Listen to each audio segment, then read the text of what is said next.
হচ্ছে ভূতনাথ বাবার মন্দির, ওটাই। চলো আবার রবিবারের বাজারে বেরিয়ে পড়েছি, আমরা যাবো হচ্ছে ভূতনাথে। মেয়ের একটু পুজো দেওয়ার বাকি আছে, তাই যাব। আর এই দেখো, আর সব গঙ্গা স্নান করবে, আমি বাদ দিয়ে আমার তিনজনেই গঙ্গা স্নান করবে। আর এই জন্য খুব আনন্দ। এখন বাজে হচ্ছে মোটামুটি 4:30 থেকে 4:30 বাজে।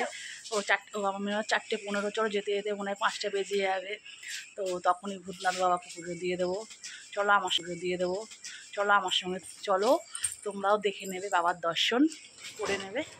হর হর শিব শম্ভু মহাদেব। আজকের ব্লগটা আমি শুরু এখান থেকে। তোমরা তো বুঝতেই পেরে গেছো আমরা কোথায় চলে এসেছিলাম। হ্যাঁ, আমরা চলে এসেছিলাম আর ভূতনাথে।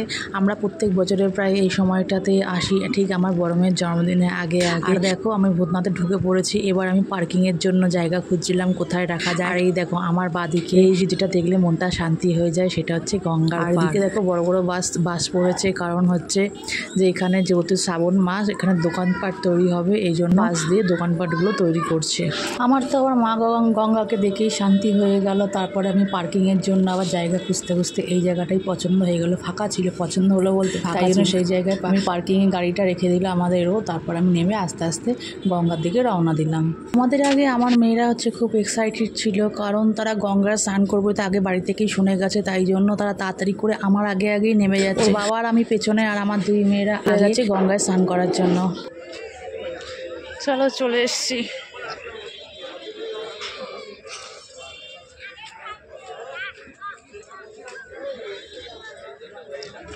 এখানটা না প্লেনটায় যাবে, ওটাই ফাঁকা।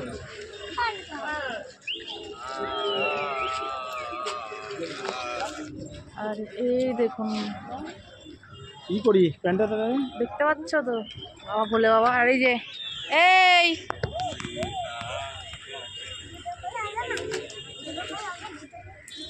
দাঁড়া, এখন করে কি লাভ? জোয়ার নেই, জোয়ার। এই যাস না, না আগে মাথায় দিতে হয় জল।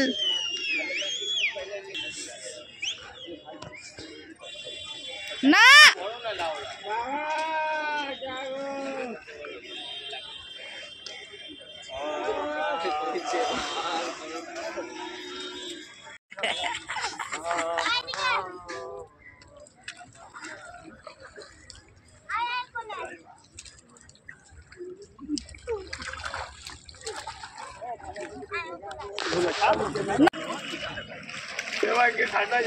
ওরা শেষমেশ ওরা জলে নেমেই পড়লো, আর ওরা 2 বোনে থাকতে পারলো না, আর ওদের জন্য আমরাও নেমে গেলাম। সেদিন তো আবার ভেবেছিলাম, অনেকটা সময় নিয়ে গিয়েছিলাম, ভেবেছিলাম একটু দেরি করে স্নান করবে। মা, আমার মেয়েদের জন্য তাড়াতাড়ি গঙ্গায় নামতে হলো। তোমরা দেখতেই পাচ্ছ কি করলাম বলো তো। তারপরে ভাবলাম যে আমার ভূতনাথ মন্দিরটা বন্ধ হয়ে যাবে, আর অনেকগুলো মন্দির আজকে যাওয়ার, সেই জন্য কি করলাম, সেই জন্য তাড়াতাড়ি করে ওদের স্নান টান করি। তাহলে বললাম তাদের স্নান টান করে নিই, আর তোমার একটু পরে গিয়ে তাহলে মন্দিরে পুজো দিয়ে দেবো। আর এদিকে দেখো স্টিমারটা আসছে, ওরা তো দেখছে, খুব ভালো লাগছে। ওরা 2 বোনে যা করছে মনে হয় যেন ওরা খুব ভালো সাঁতার, আর এমন দুজনে করছে না, দুজনকে ছেড়ে থাকতে চাইছে না।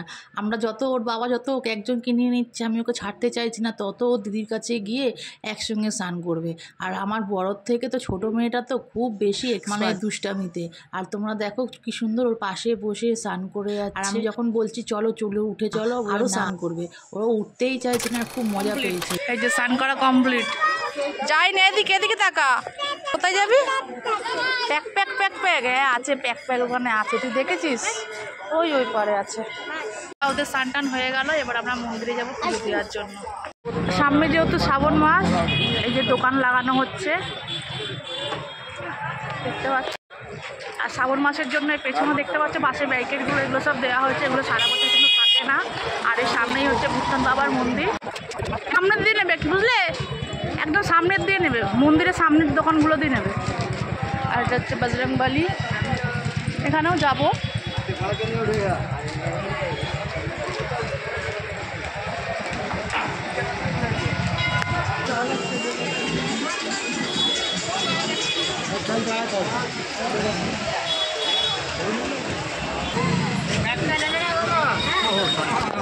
তারপর আমরা চললাম স্নান করে ভূতনাথ বাবার মন্দিরে পুজো দিতে। আর তার আগে ডালা কিনে নিলাম। তো আজকের ব্লগটা কেমন লাগলো আমাকে কমেন্ট সেকশনে জানাবে।